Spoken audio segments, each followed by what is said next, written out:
여러분 반갑습니다. 오늘 같이 보실 하나님의 말씀은 민수기 25장 7절에서 13절입니다. 제사장 아론의 손자 엘르아살의 아들 비느하스가 보고 회중 가운데서 일어나 손에 창을 들고 그 이스라엘 남자를 따라 그의 막사에 들어가 이스라엘 남자와 그 여인의 배를 꿰뚫어서 두 사람을 죽이니 연병이 이스라엘 자손에게서 그쳤더라. 그 연병으로 죽은 자가 2만 4천 명이었더라. 여호와께서 모세에게 말씀하여 이르시되 제사장 아론의 손자 엘르아살의 아들 비느하스가 내 질투심으로 질투하여 이스라엘 자손 중에서 내 노를 돌이켜서 내 질투심으로 그들을 소멸하지 않게 하였도다. 그러므로 말하라. 내가 그에게 내 평화의 언약을 주리니 그와 그의 후손에게 영원한 제사장 직분의 언약이라. 그가 그의 하나님을 위하여 질투하여 이스라엘 자손을 속죄하였음이니라. 아멘. 하나님의 출구 전략이라는 제목으로 하나님의 말씀 듣겠습니다. 오늘 제목을 하나님의 출구 전략 이렇게 붙여봤는데요. 출구 전략. 보통 좋지 못한 상황에서 벗어나는 수단을 일컫는 말이죠. 원래는요, 임무를 완수한 군대의 퇴각 시나리오를 지칭하는 말인데요. 요즘은 정치권이나 뉴스에서 많이 듣는 말이죠. 왜 하나님의 출구 전략인가? 시딤에서 이스라엘의 음행과 우상숭배 사건이 있었습니다.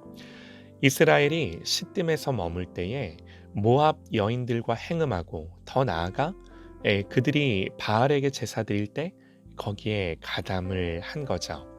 하나님이 이 일로 진노하세요. 이 일로 이스라엘 진영에 전염병이 돌죠. 그래서 하나님 뭐라고 말씀을 하세요? 여호와께서 모세에게 이르시되 백성들의 수령들을 잡아 태양을 향하여 여호와 앞에 목매어 달라. 그리하면 여호와의 진노가 이스라엘에게서 떠나리라. 자, 그런데요. 모세의 반응을 보면요. 말씀에 이렇게 기록을 합니다. 모세가 이스라엘 재판관들에게 이르되 너희는 각각 바알볼에게 가담했던 사람들을 죽이라 하니라. 여러분 뭔가 이상하지 않으세요? 하나님은 백성의 수령들을 잡아 목매어 달라 그러셨어요. 그런데 모세는 바알볼에 가담한 사람들을 죽이라 그럽니다. 왜 다르죠? 많은 성경 주석가들은 모세가 하나님의 명령에 그대로 순종하지 않은 것이라고 봅니다. 이유가 뭐였을까요? 추측할 수 있죠. 바알볼에 가담한 건 다른 사람들인데 왜 지도자들이 죽어야 하는지에 대한 반발이었을 수도 있고요. 또 아무래도 수령들은 모세와 가까운 지도자들이었고 함께 40년을 동고동락했던 사람들이고 차마 그들을 죽일 수 없었을 수도 있었겠죠. 자, 이유야 어쨌건 더 큰 문제는요. 어쨌든 수령들을 목매달아 죽이지도 않았고요. 바알볼에 가담한 자들을 죽이지도 않았습니다. 하나님의 명령이 왜 그랬는지는 모르지만 바로 실행되지 않고 있는 거예요.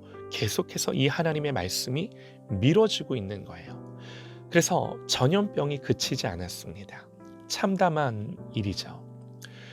6절을 보면요. 이스라엘 자손의 온 회중이 회막문에서 울 때에 그럽니다. 그저 이 일을 두고 어찌할 바를 몰라 백성들이 이 참담한 일 앞에서 울고 있었어요. 이 일로 그들은 자기 자신일 수도 있고요. 혹은 그들의 형제, 친구, 이웃들이 처형을 당해야 했던 거죠. 우는 거예요. 너무나 슬프고 참담한 일이죠. 인간적으로 보면요. 그냥 인간적으로 보면요. 모세도 이 일을 두고 어찌해야 할지 주저했을 것 같기도 해요. 그런데 여러분, 그 다음 성경이 이어서 보여주는 내용이 뭔가?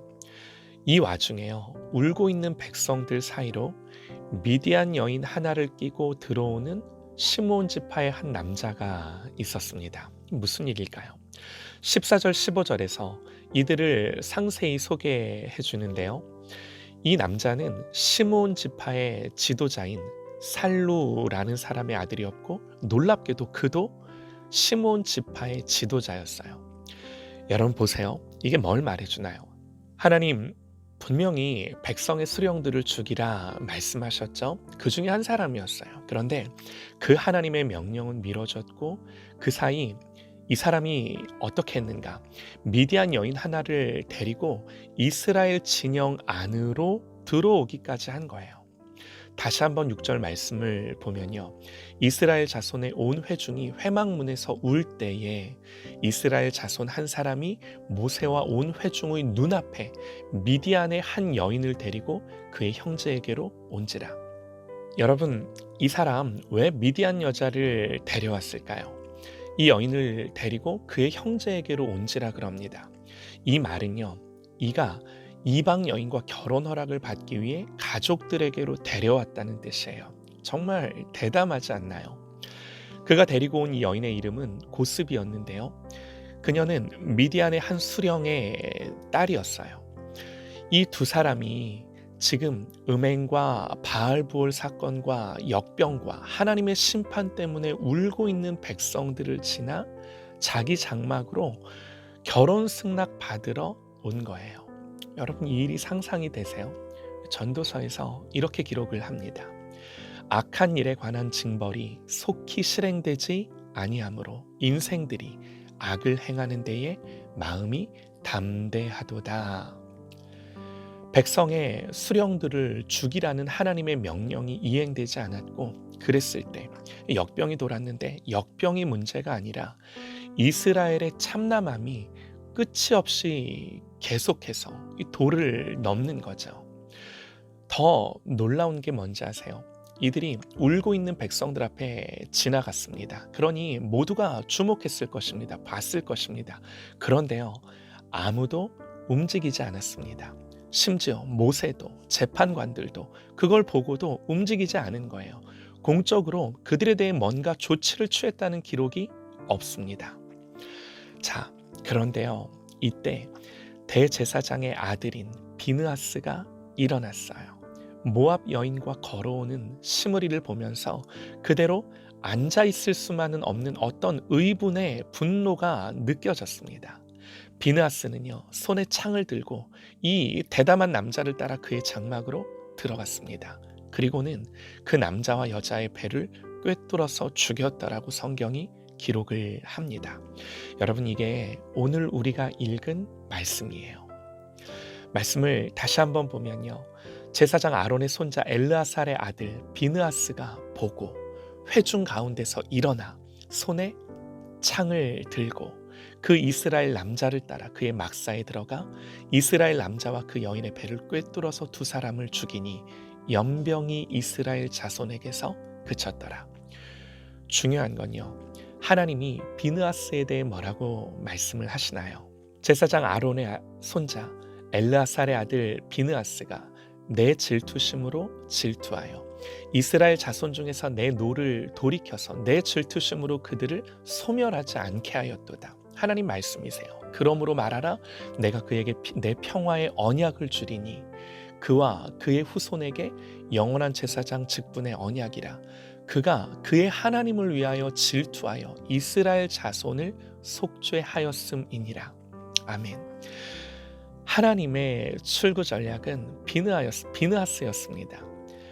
하나님의 질투가 그 안에 있었어요. 하나님을 위한 열심으로 그는 행동했습니다. 그런 행동은요, 필시 관계를 깨뜨릴지도 모르고요, 비난을 살지도 모릅니다. 때로는 무서운 책임을 혼자 져야 할지도 모르는 그런 일이었어요. 그러나 그를 움직이게 한 것은 하나님을 위한 질투였습니다. 이것이 비느하스를 향한 하나님의 판단이세요. 그의 행동은요, 결국 이스라엘을 위한 속죄가 되었답니다. 사랑하는 여러분, 이 사건은 무엇을 예표해 주나요? 예수님은요, 주의 집을 위하는 열성이 나를 삼키고 주를 비방하는 비방이 내게 미쳤나이다 라는 이 시편의 구절을 성취하시려고 성전을 청결케 하셨습니다. 상을 엎으시고 장사하는 자들, 매매하는 자들을 채찍으로 만드셔서 다 쫓아내신 거죠. 하나님에 대한 질투하는 마음으로 성전이 더럽혀지는 것을 못 견디시고 그 일을 하셨던 거예요. 여러분, 예수님의 십자가는 하나님의 형상대로 지음받은 사람이 그 형상을 잃어버리고 하나님의 영광이 내동댕이 쳐진 것에 대한 하나님의 질투셨어요. 이게 예수님의 십자가예요. 모두가 다 매달려 죽어야 했지만 비느하스의 이 하나님을 위한 열심으로 모두가 살았듯이 우리는요, 영원히 죽을 수밖에 없는 인생임에도 예수님의 열심으로 말미암아 산 거예요. 이것이 성경이 보여주는 우리의 구원입니다.